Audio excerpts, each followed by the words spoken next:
This weekend, the stars and cars of NASCAR return to their roots with some slam-bang short-track racing under the lights at one of the sport's most storied facilities. Racing actually began here over 50 years ago on a half-mile dirt fairgrounds oval. But as we saw here in the spring, when it comes to Richmond, life isn't always fair. Some people are going to have to make a call. Do they pit or do they stay out? The first three stayed out on the racetrack. Fourth on back after fresh tires. Denny Hamlin has one more target. Here he comes, looking inside at Kevin Harvick. Hamlin grew up just 15 minutes from here. Denny Hamlin fulfills a dream.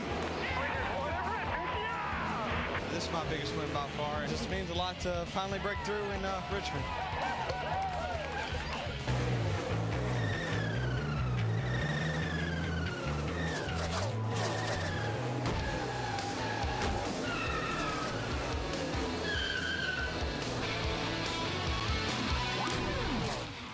We welcome you live to our ESPN coverage of the NASCAR Nationwide Series final practice session from Richmond International Raceway. We have a full weekend of activity NASCAR-wise to come your way from here in Richmond, starting with NASCAR Sprint Cup Happy Hour coming up next. Then NASCAR Nationwide qualifying today at 4 o'clock Eastern Time, followed by an update from NASCAR Now at 5:30. Then we'll have NASCAR Sprint Cup qualifying, 6 o'clock Eastern Time, then flag-to-flag coverage for the NASCAR Nationwide cars. It is Friday Night Lights NASCAR style, 7:30 Eastern Time, and we'll finish it out with the NASCAR Sprint Cup Chevy Rock and Roll 400 here tomorrow night at 7 o'clock Eastern Time. Lots of stories to be covered throughout the weekend involving some double-duty drivers and maybe even a debut or two. With more, here's Jamie Little. Well, Doug, it's going to be a long day for us, but it's certainly going to be a long day for Joey Logano. Now, he's looking to make his Cup debut this weekend. He'll worry about the Cup Series later on today, but right now, getting his first laps here at Richmond in his race car. He sits 5th on the board right now. Joey excited. He's going to go over and get in that 02 car for Cup later on today. He'll attempt to qualify tonight at 6 on our air, and then afterwards, of course, run the nationwide race. But, of course, this week, it was announced that he will replace Tony Stewart in the 20 car in 2009 and perhaps do double duty every week. So this could be a preview here today. For more, let's go to Dave Burns. And Jamie, one of the double duty drivers will be Kyle Busch this weekend. Remember here in the spring in the 32 car, they had a long night. Started 25th on the grid, but this car and Kyle Busch raced all the way up to 3rd place at the end. It was a long night of work. I checked with Kyle just a few minutes ago to say, you know, is this weekend starting out a little bit better so you guys can move further on and maybe start the race a little bit better?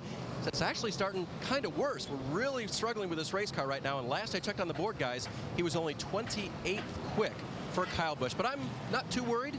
He gets around this place pretty good. We will keep an eye on Kyle as the night progresses. Just 8 races remaining here in the chase for the NASCAR Nationwide Series Championship. Remember, there is no chase scenario. They just simply chase it all the way to the end with the regular season points. Clint Bowyer, largest points lead of the year by virtue of Brad Keselowski's disappointing 33rd place finish at California. But Carl Edwards closing in a bit. He is another 18 points back in 3rd position. Hello, everyone. Along with Dale Jarrett, Andy Petrie, I'm Jerry Punch. Glad to have you with us here at Richmond International Raceway. Well, guys, it's Richmond.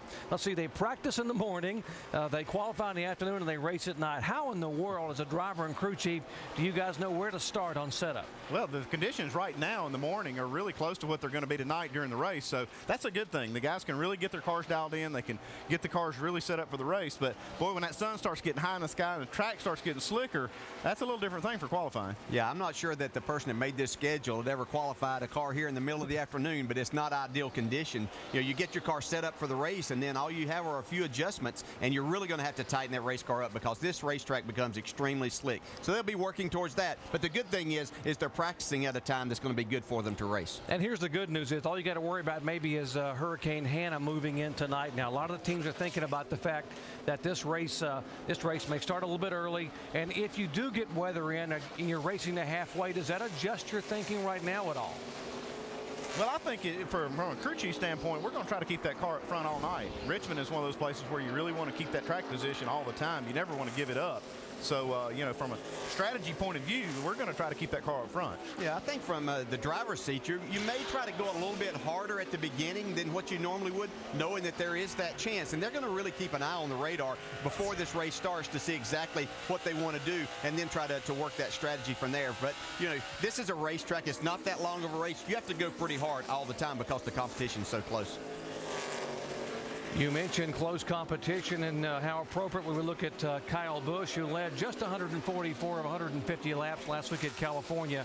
And I'll remind the fans who heard Dave talking about sort of tongue-in-cheek that Kyle wasn't really good right now in practice. Kyle was like 32nd in practice last week prior to the race at California, and he was pretty good in the race. It kind of worked out for him last week. But this car really did struggle here the last race, and got kind of lucky. Changed tires late, went up through there and passed a lot of cars, but he's not very good right now. He's 28th, and I'm watching the lap times, and they're a couple of tenths off the guys that are running up more higher on the sheet. Yeah, I think that's the important thing is we don't see the consistency, and as far as fast laps go, he seems to be slowing down quite a bit as he tries to make some laps. And guys will get into making a few more laps here than what they normally would just to get a feel for the car, letting the temperatures build up. But they do seem to be struggling right now. And as you said, the first race they did that, but they came back and kind of manufactured a good finish out of it. Here's another guy that had a good run at the last race. Him and Kyle Busch actually got together a little bit towards the end of it and had a little confrontation on pit road. Stephen Wallace back in May drove a car all the way from back of the pack in start all the way to the top 5 and stayed there. In fact, might have had a top 4 or 3 finish, but he had some issues with Kyle Busch.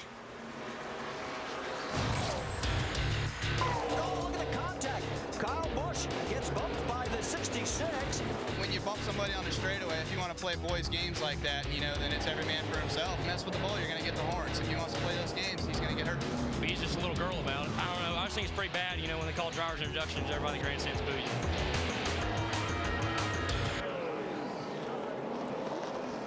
Don't you love it? They battle on and off the racetrack, and because, you know, but what I saw in back in May was that Stephen Wallace used his composure a little bit and got up out of the way so that those two wouldn't wreck each other in the final laps of that race. It was definitely an interesting finish to that. We see Carl Edwards here. He's trying to get his car right for tonight and try to cut into that points lead that Clint Bowyer has built up. I love this racetrack. You get all kinds of emotions stirred up. Actually, this is the race. This race last spring. In the spring is when Kyle Busch and Edwards kind of got together, and Carl said he was just going to pay him back there at Bristol. Jamie Little mentioned the debut in Cup racing tomorrow night of Joey Logano, his first Cup start. How about the debut for the first Nationwide Series start for Austin Dillon, the 18-year-old grandson of Richard Childress? This is going to be interesting to watch here. This young man is kind of on a fast track here, and he's obviously in a good position to make things happen. But coming to this racetrack, I think it's probably a good choice. This is a racetrack that's kind of forgiving, but you have to go hard. But I look for him to really qualify and, you know, probably have a pretty decent race. Is it too much to ask that he run the top 15? That'd be a pretty tall order, I think. But he can have a good solid night. He has been running in the Camping World Series East. In fact, he is third in the point standings there. 10 races, got a pole and 4 top 5 finishes. You see the Childress Institute for Pediatric Trauma. Richard very proud of the fact that his family has donated some $5 million to try to improve research toward helping kids that have been the subjects of trauma, and particularly head trauma. Yeah, and it's obviously something that Richard Childress and his family feel very strong about. And as I watch him practice here, he's got the most laps of anyone out here today, and so I think they came here with an agenda to get him some time on the racetrack, get him familiar. But his lap times look really good, Andy. Yeah, they look great, and you know, these laps are going to help him. The cars he's been running in the Camping World Series are very similar to this. The big difference is the tire, and probably the biggest difference is going to be the competition tonight. Yeah. This series has been very good to young drivers, the example being Brad Keselowski. With the exception of last week when he logged his worst finish of the year, 33rd at California.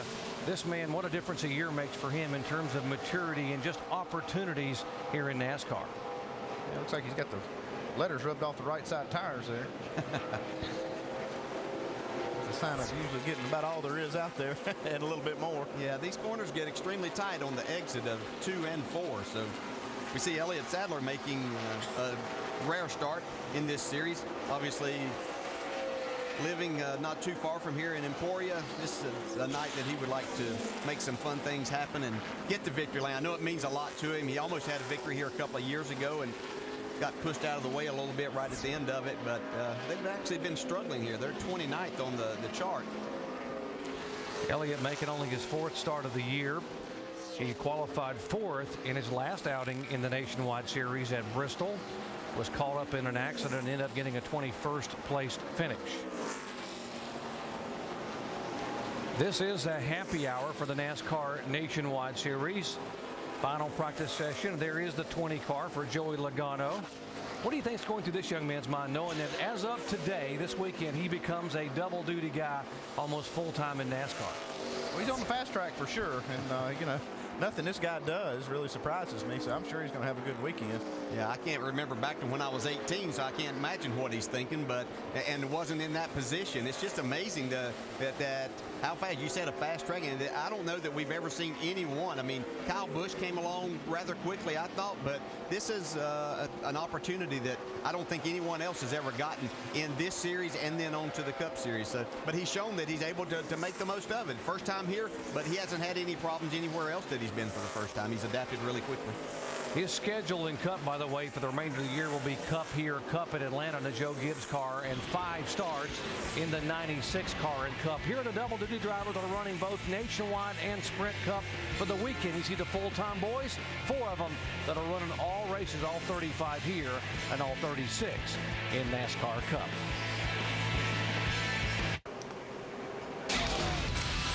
The NASCAR Nationwide Series final practice is brought to you by Pizza Hut. It's true, Pizza Hut is now delivering Tuscany pizzas. Pastas, order today.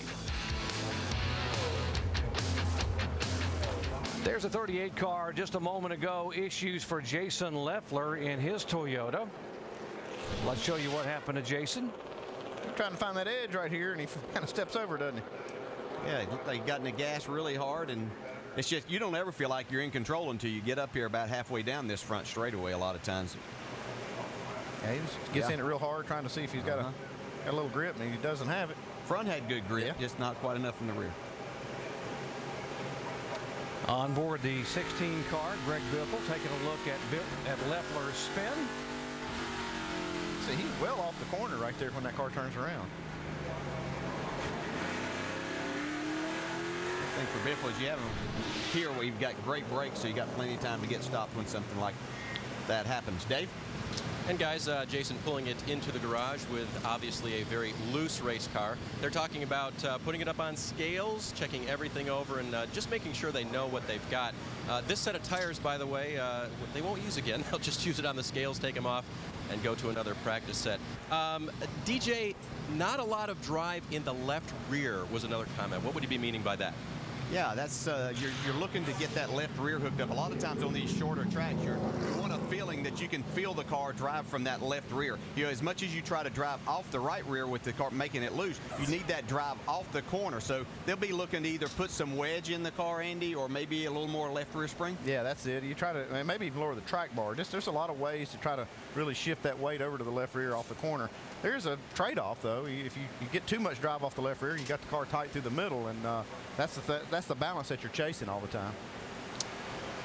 Points leader Clint Bowyer currently sits 5th on the speed chart. Let's hear from him. Jamie. Well, he's been out of the car for a little while, making some adjustments on the car, but he climbed back in. Clint, what are you feeling so far today?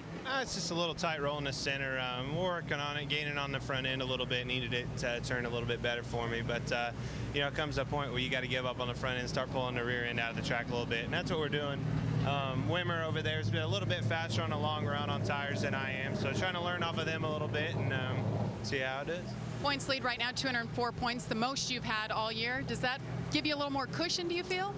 It does. It's a big weekend for me. I mean, obviously we got to run good here and protect that point lead, but this chase deal over on the Cup side is a pretty big deal as well.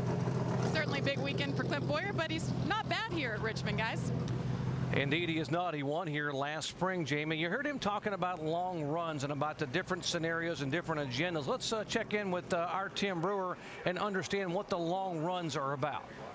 Thanks, Jerry. Folks, what I've got here, this is a pyrometer. What we're going to do, we're going to monitor tire temperature and brake heat, because those are the things that's going to change the handling characteristics of the car. Because when the air pressure builds up in the tires, just like Clint said a while ago, his car doesn't turn and roll through the center of the corner. But the longer I run the car, 30 laps maybe in practice, we're going to go through those transitions, letting the heat build up in the brakes, transferring to the tires, so the driver's actually going to feel the transition the thing's going to go through, and therefore we can go back and make some adjustments, make the car better on the long run. Jerry?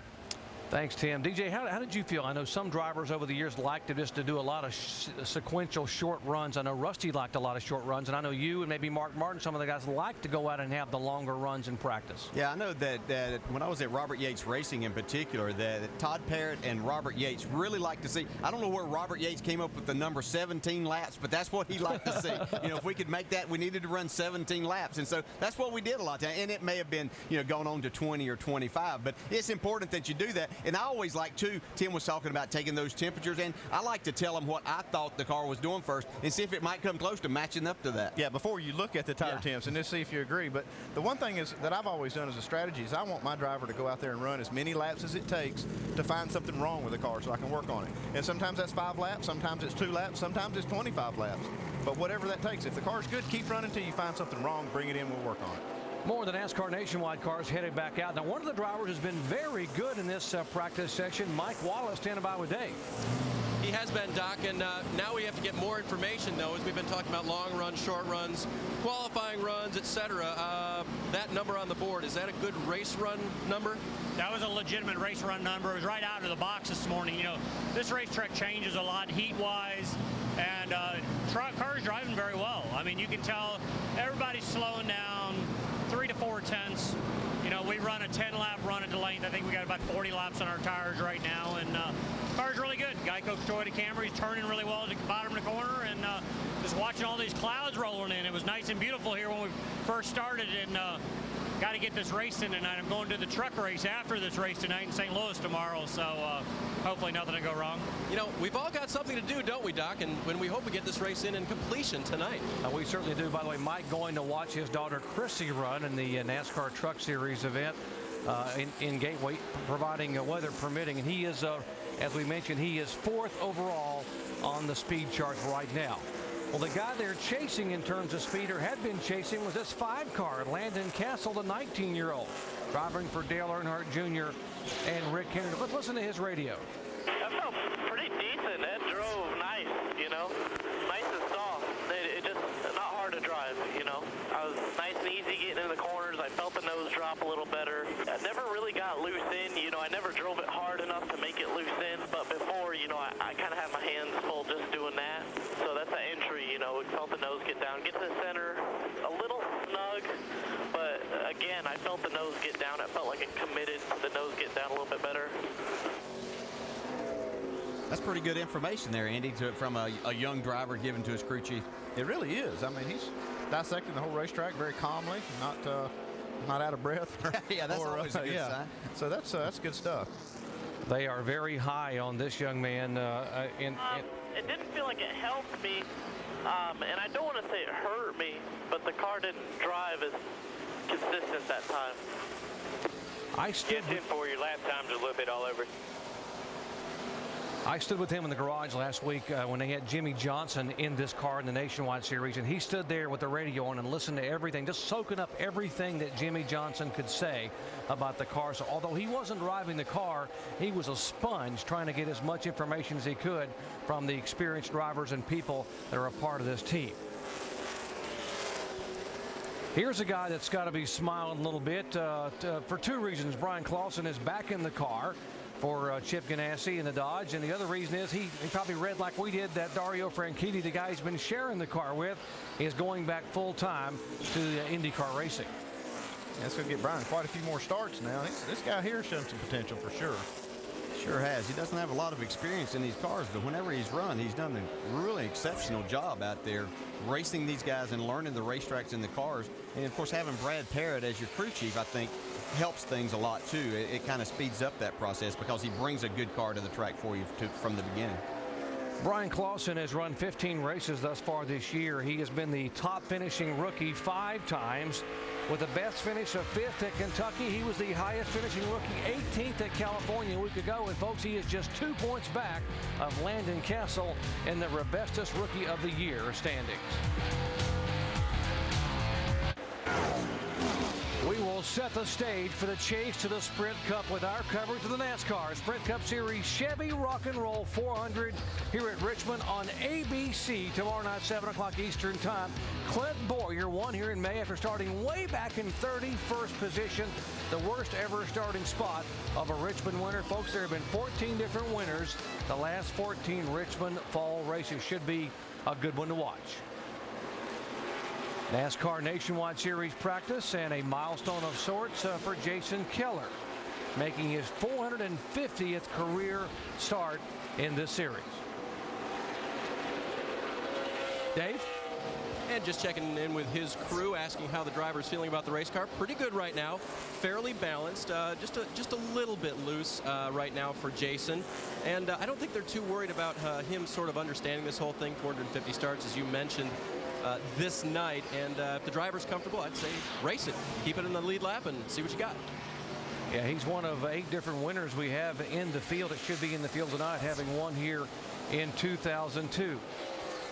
In fact, it was 2002 when Jason Keller from Travelers Rest, South Carolina, made a name for himself here for the Virginia fans by taking the checkered flag in the NASCAR Nationwide Series.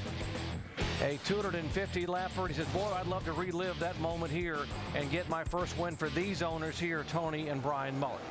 Yeah, that's kind of maybe a tall order to win here tonight, but I look for this race team and Jason Keller to have a good chance here tonight. I think that when you get to these type tracks, Andy, it kind of neutralizes and equalizes the field just a little bit more. Yeah, what happens there is if you're a little bit off on the aero department or even horsepower, this kind of racetrack, especially this racetrack, really is kind of an equalizer.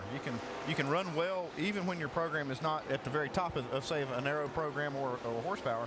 So the drivers can actually puts it more in their hands, I would say. Greg Biffle in the 16 car. Another one of the double duty drivers.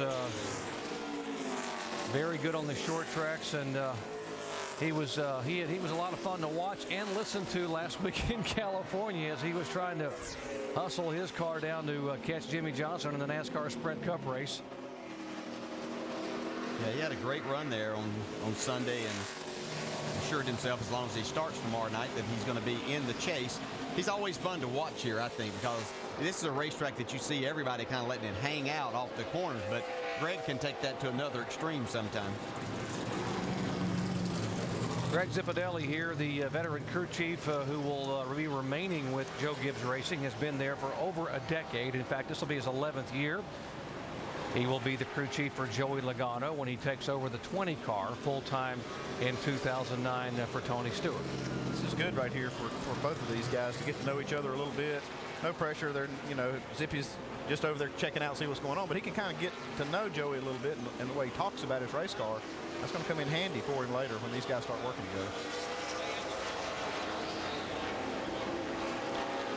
Here's a driver that I think will be a major factor tonight. Kevin Harvick, winless this year in both Nationwide and Cup, but in Nationwide, where he is the second all-time winningest driver only to Mark Martin, it's sort of boggles the mind that he hasn't been to victory lane, but this is, if you talk to him or any of the people in his organization, this is his best racetrack. Yeah, I think he does exceptional here, and whatever he gets in, and I know it would mean a lot to him. It looked like back in May that he was going to get that first victory. Jamie?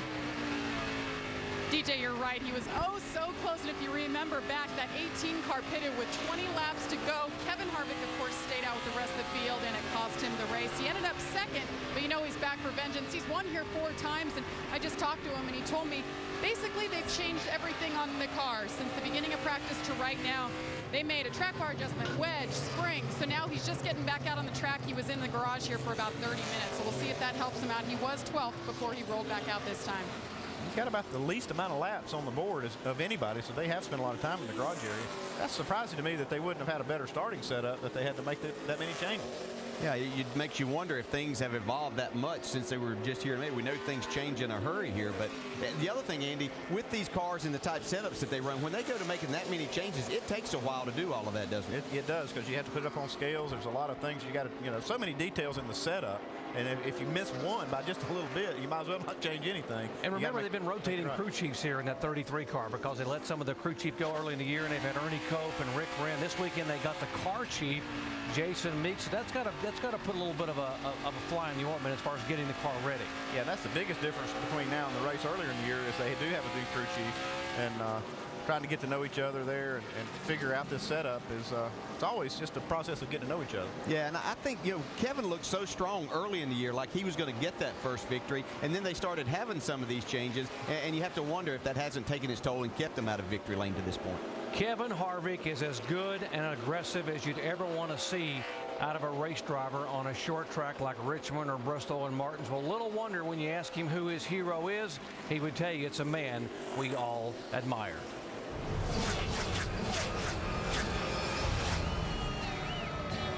I grew up an Earnhardt fan just because that's what I grew up, watching. I came to learn him as Ironhead, so that was who I had to cheer for on the weekends and who I learned to like. Dale Earnhardt will come to the caution flag to win the Daytona 500. I just like the aggressive fact of running into people. I like tire marks down the side and fenders missing, so I think that's what racing's all about.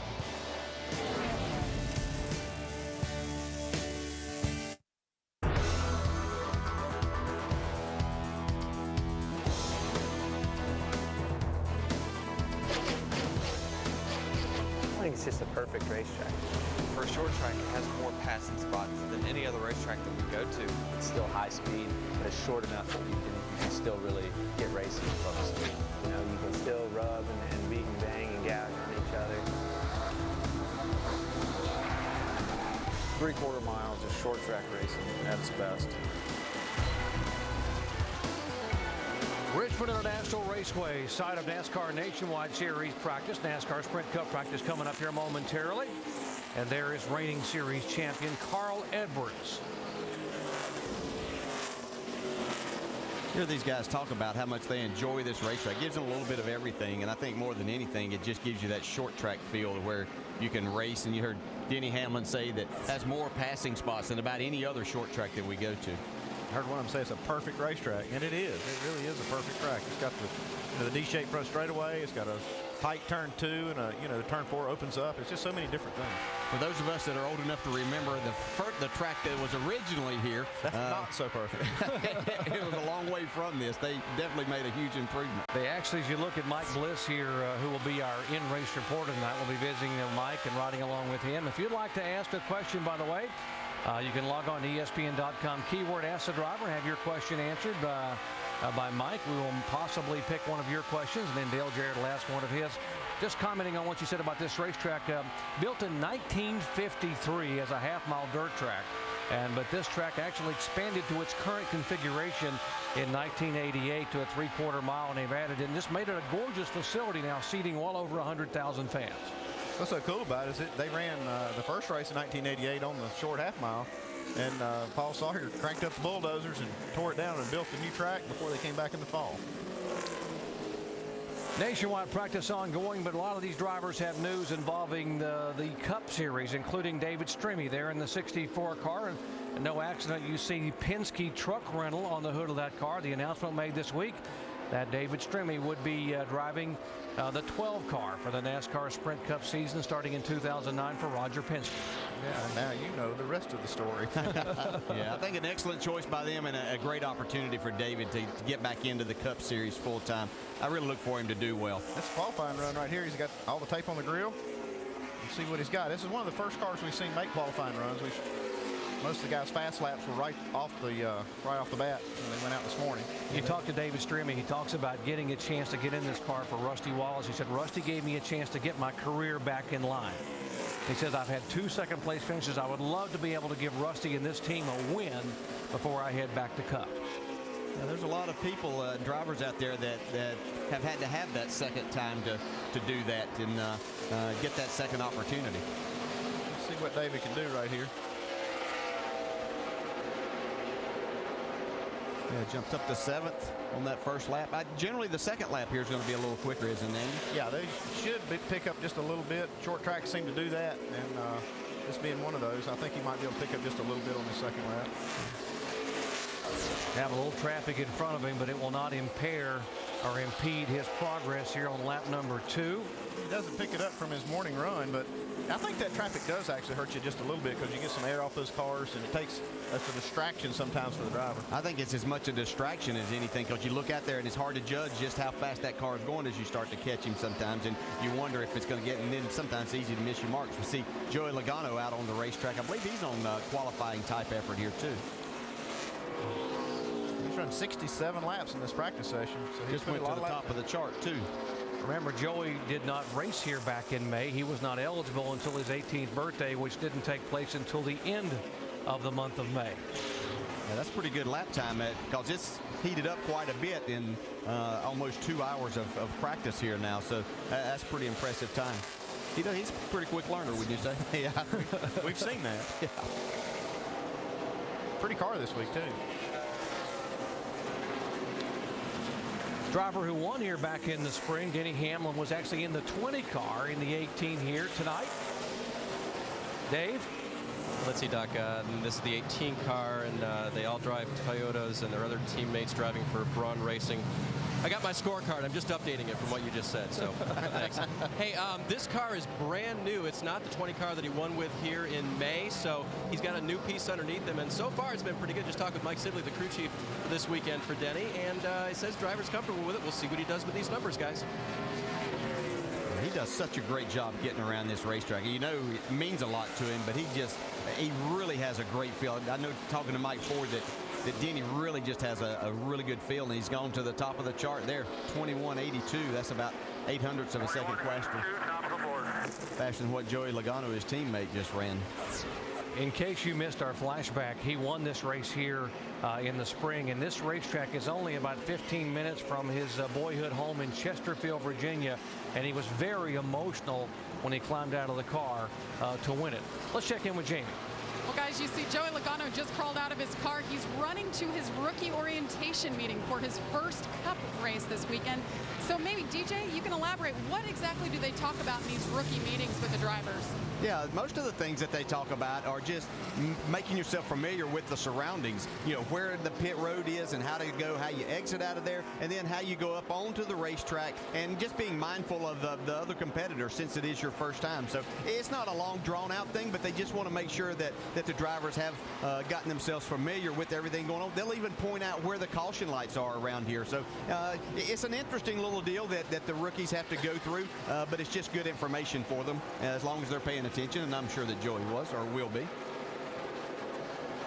One of the most talented young drivers to come along in the last couple of years by virtue of the fact that Joe Gibbs signed him when he was just turned 17 years of age.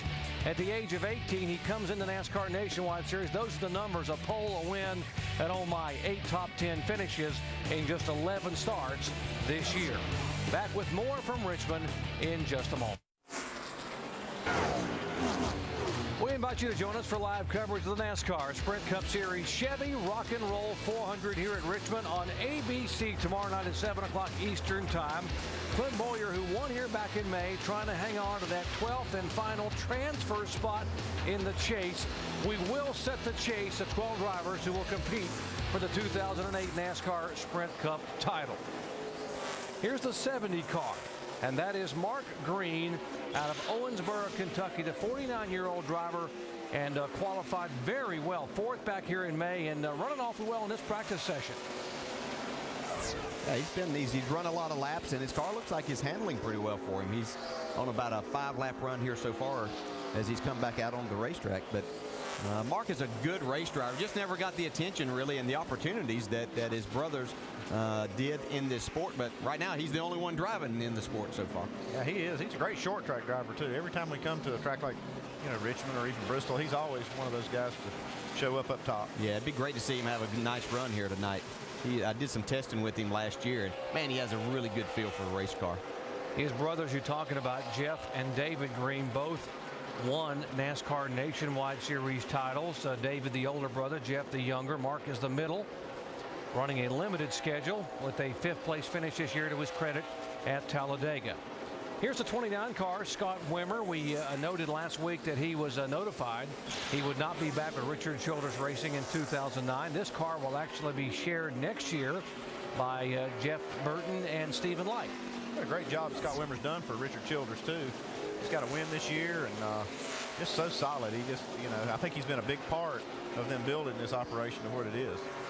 Yeah, another race driver that's looking for that opportunity to get in something full-time. I know he enjoys this role that he has had at Richard Childress Racing, but as you said, I believe that he's had made a great contribution to that race team and helping them to get to the top in this series.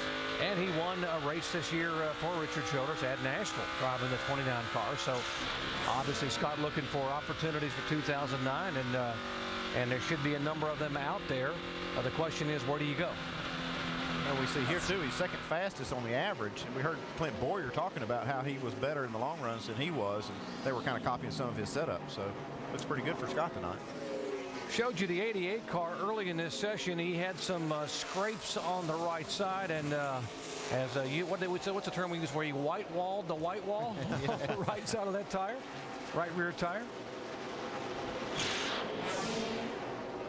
These corners, you come off awful fast. You get out of the center of the corner.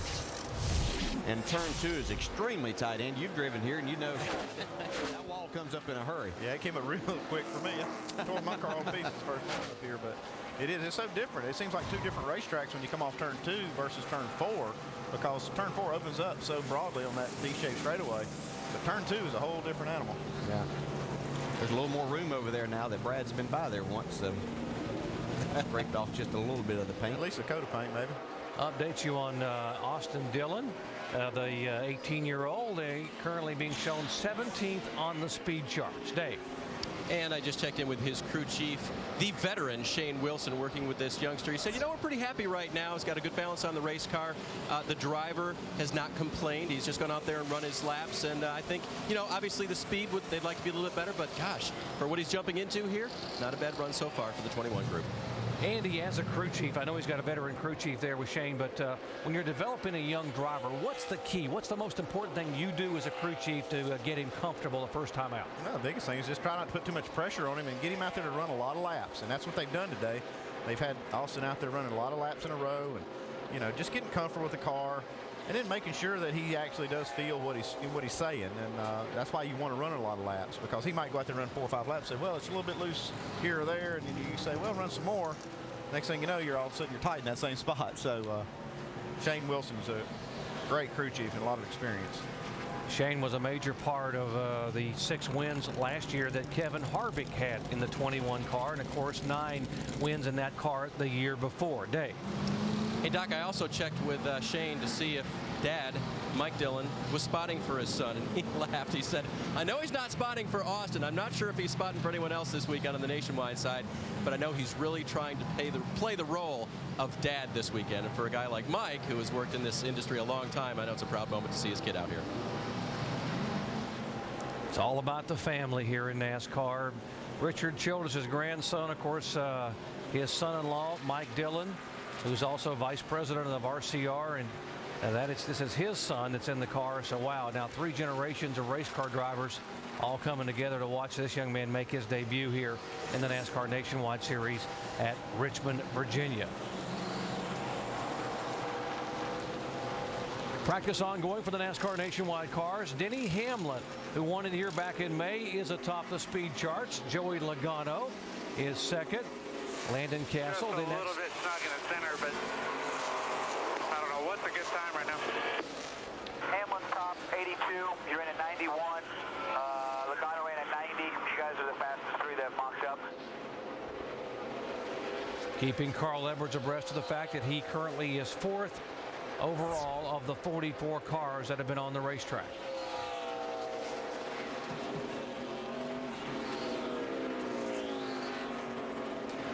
Carl Edwards loves the challenge as he gets as a NASCAR driver, particularly the double duty challenge of running in the Nationwide and the Sprint Cup. But when he's out of the car, he likes a little bit different kind of physical challenge. I am Carl Edwards. I can't sit around inside. If it's a nice day, I don't want to waste it. I go outside. The greatest thing about going for a hike or going to ride your bicycle is you're just outdoors. You're usually by yourself, which is very rare. If I want to stop and like look at a rock and just chill out, that's good. It's nice. It's relaxing. Plus, it's good exercise, which is something I like to do. The message is simply go outside and experience the outdoors and realize that the whole world doesn't revolve around this little black box in the living room that you're watching right now. I am Carl Edwards.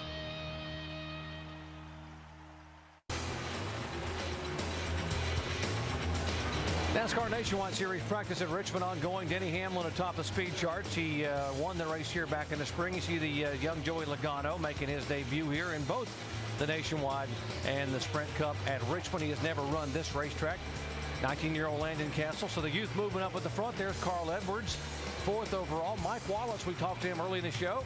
He said that was a race setup, so that bodes well for Mike and his Toyota. There's the points leader, Clint Bowyer, David Reagan, Strimmy, and Mark Green, who qualified so well here in the spring, trying to get another top 10 for the team based in Indiana.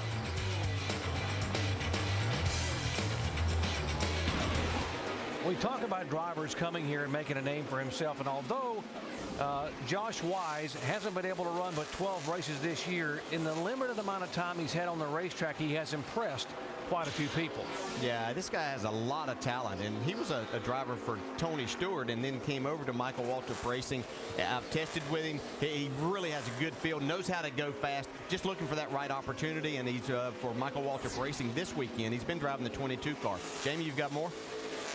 Yeah, he actually ran a Sprint Cup car here, and that's how he knew Tony Stewart and his whole background. But this is the first time in a Nationwide car. And as you mentioned, first time running in the Michael Waltrip Racing 00 here. Next year, however, the plans are for Josh Wise to share the 99 with David Rudiman and Michael Waltrip. But right now, getting some laps for the first time. And you mentioned he's only run races for Fitz Racing. This car came over from Armando Fitz, and they actually put a Toyota Camry body on it. So Mike Bliss ran this same car at this racetrack last year, and it's working out for Josh Wise so far, guys. Top 10. He actually got just kicked back to 11th, but he's turned some really, really good laps, fast laps for this time of the day, I think, and he looks like he's more out there on. I saw him get a little bit loose getting down into turn 3, which is easy for it to happen. There's a little bit of dip right there, and you have to be really careful, but Josh out there making some laps and trying to get his setup right for the race tonight. This is the time of the year we see a lot of drivers, young drivers, starting to move into the series and make plans for 2009, like this young man driving the 22, Andrew Ranger. Canadian driver who ran at Montreal early in the year and also as the reigning champion of the NASCAR Canadian Tour from a year ago. We saw him at Bristol a few weeks ago and did a pretty good job there, especially for his first time there. And we talk about how good a racetrack this is, but it's a little bit difficult, I think, Andy, to really come here and get some speed out of it. You have banking, but I think the exit of the corners make this a difficult place. Yeah, it's not real easy. He's struggling a little bit, too. He's 38th on the sheet. This is probably on his first set of tires. I'm sure he's run a lot of laps just trying to get familiar. 76 laps on the board, so yeah, he's got a lot of laps. You mentioned Bristol, guys. That was his first oval track NASCAR start. He's been primarily a road racer on the NASCAR Canadian Tour. And to make your first oval track start at Bristol and to bring it home with a top 20 finish is pretty impressive. That is pretty impressive. Yeah, definitely. Yeah, why not jump right into the hardest place you could possibly find, or most challenging anyway. Practice is over now. These guys climbing out of their cars. They'll debrief a little with their crew chiefs, and then a number of these guys are going to have to jump over to the Sprint Cup side and get in those cars for practice. Yeah, 11 of these guys, including this guy here, Kevin Harvick, only moving over to the NASCAR Sprint Cup garage down pit road to get in the Cup car. Marcus Ambrose, who got his first win in the Nationwide Series at Watkins Glen in his 59th career start, has been doing some double duty. It is Hamlin, Logano, Castle, Edwards, and Mike Wallace, the top 5. You see there, points leader Clint Bowyer is 6th overall.